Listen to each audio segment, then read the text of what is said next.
Welcome to Whiskey's a Journey. My name is Peter Fastiano. Today, I have an Irish single malt review coming at you. Just like always, let's go ahead and pour it, nose it, taste it, talk about it a little bit.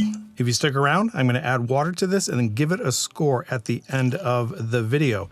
Before I get into the review, just a reminder, I do have an April giveaway. I believe you have 3 days from the time that this is posted to get your April donations to the channel in, so you can be eligible for the April giveaway. All of the rules to the giveaway are in the description below. This is the Dunville's Very Rare 10-year. It's a single malt Irish whiskey coming in at 46% ABV. It is non-chill filtered, it says it right there on the label. Don't know anything about the color. And this is finished in the Pedro Jimenez PX casks. Now it does say on the bottle that it is aged, blended, and bottled in Ireland. After doing a little bit of investigation, this is actually coming out of Dunville distillery, and I do believe it is sourced. Where they're sourcing it from, I don't know. And I can only make a guess. I mean, if it's something 21 years of age or older, because I do know they have older bottlings of this, maybe Cooley. If you know anything else of where they could be distilling this, maybe Bushmills, let me know in the comments down below. It's a 750 milliliter bottle, and I purchased this for $69.99, and I'm in Phoenix, Arizona.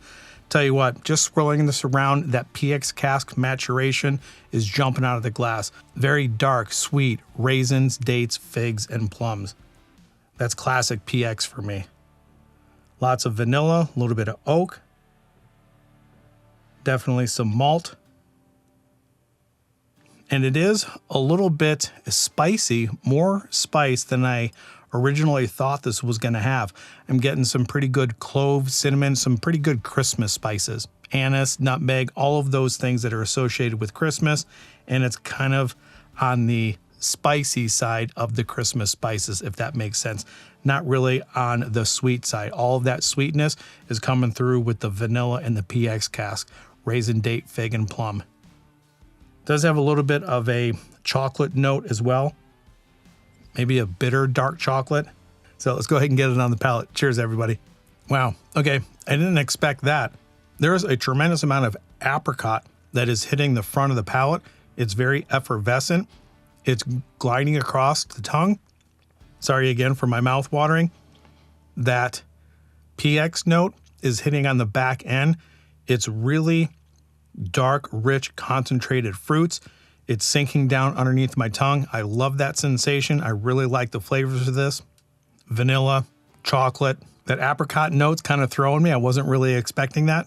It's sugary, sweet, and all of those Christmas spices that I was talking about are there, but it's not as dominant on the palate as it was on the nose. I thought this would be much more spicy than it actually is. So the spice is fooling me, and that apricot note is fooling me. All right, as I'm sitting here talking, I'm letting that finish kind of linger around, and it does have a medium to long finish. So far with that first sip, I'm really enjoying this quite a bit.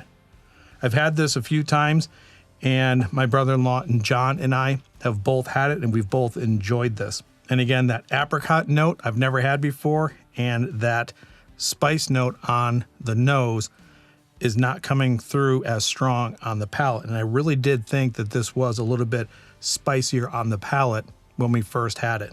So that was the first sip. Let's get that second sip down, concentrate a little bit more on some of the notes, see if anything has changed, add some water to it, and then talk about Dunvilles. Here we go. Second sip, everybody.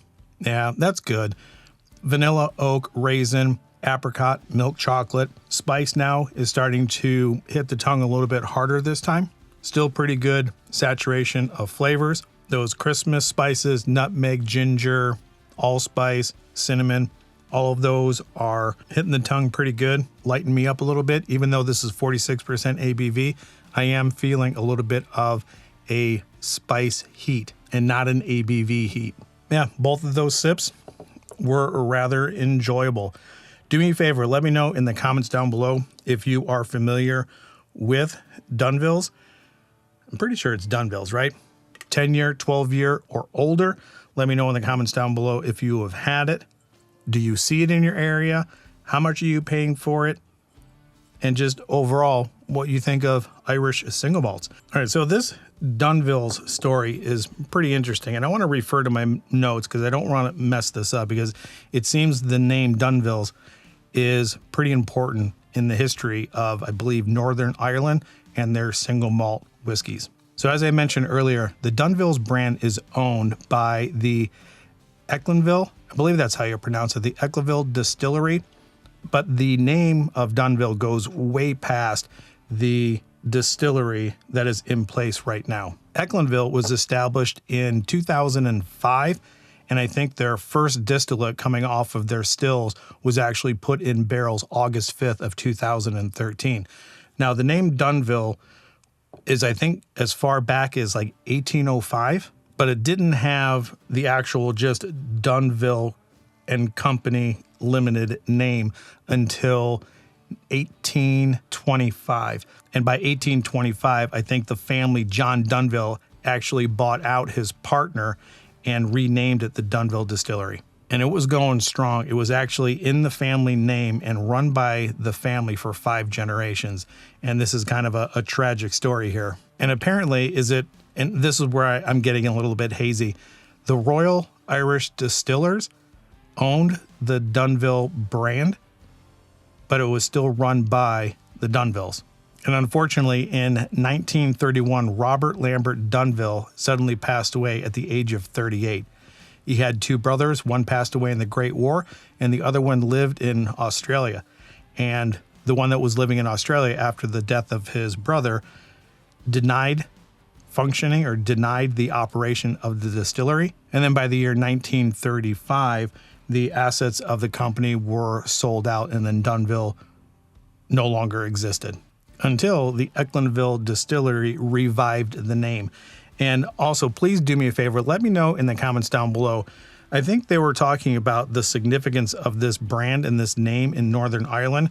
The owners, or the Dunville family, were philanthropists, and they contributed a lot to Northern Ireland in Belfast itself. I think there's like a soccer league or a soccer team named after them. And they just seem to be pretty good people, a pretty good family that gave back to the community. And by any chance, if you're watching this from Ireland, if you have anything to add about Dunville and the Dunville family, let us know in the comments down below. And then when the Ecklinville Distillery started to become their own thing, obviously they needed some barrels. So eventually what they ended up doing was sourcing and bringing back the name Dunville. And like I had mentioned before, they do have a 10, a 12, and I do believe they have much older expressions.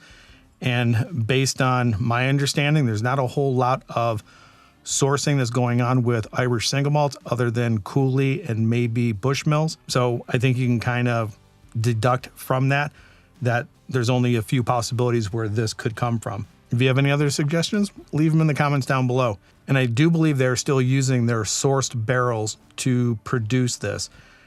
I'm guessing their distillate is now getting to the point where it's old enough for them to start releasing it. I did look at the Ecklinville website, and they're responsible for a whole bunch of different brands. And I don't know what is theirs and what they're sourcing. So forgive me for not doing that research. I'm relying on the community to fill in the blanks in the comments.